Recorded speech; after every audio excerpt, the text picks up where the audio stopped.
want to talk to you a little bit about sharing the gospel with your mailman. And honestly, when I first started thinking about this, the first thing that came to mind was a mailman we had when we were early married. And it occurs to me that the mailman knows you better than you know him.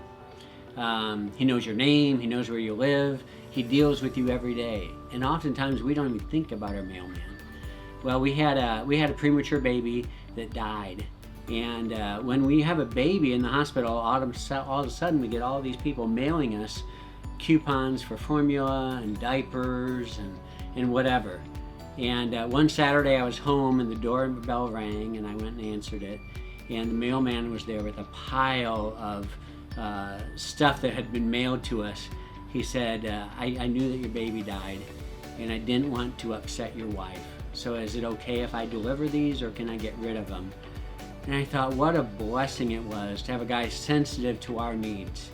And so that's what I thought of when I thought about my mailman. Now we've long since moved from that home and we don't have the same mail carrier. But I think it's very important that we think of these people when we talk about mailman or mail person, not as a project, like I'm going to evangelize my mail person, but as people.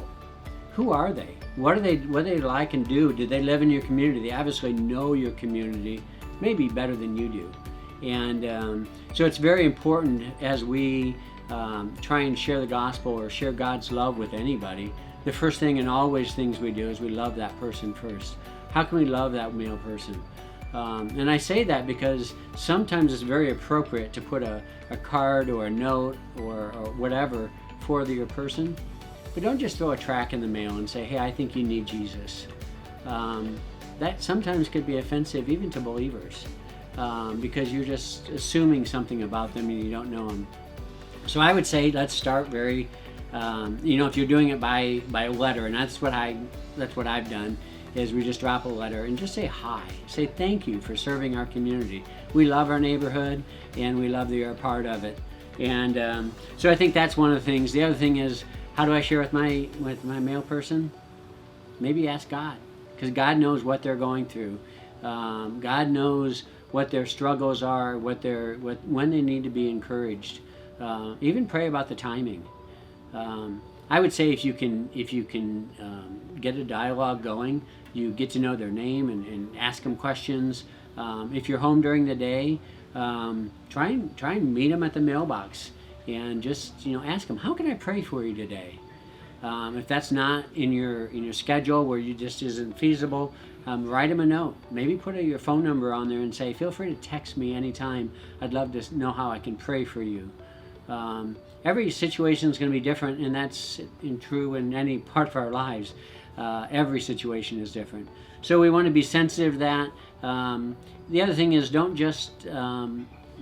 send a one-time note and then forget about them. I would say if there's an ongoing conversation, you go with that. If there's not an ongoing community, let's say you put a lovely note of appreciation and you don't hear anything from them. Don't get discouraged. Maybe once a quarter, you give them another encouraging note. Maybe you send them a birthday card or put a birthday card out and said, I have no idea when your birthday is, but I know I missed it. So whatever, be creative, enjoy it. But again, we always tell people to love them first. Listen, not listen to them, either their response or no response, or maybe that encounter by the mailbox. But listen to the Holy Spirit as well. And then discern. Ask the Holy Spirit, what's my next step? Where do I go from here? And then respond accordingly. And I think, gift cards go a long way. And sometimes just a DQ gift card in the heat of the summer is a great way to say thank you.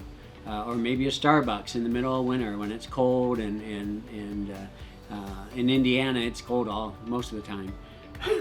But just think out of the box and love them well.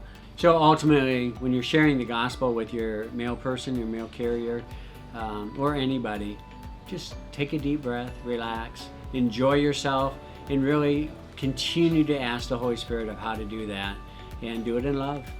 Thanks, and have a great day.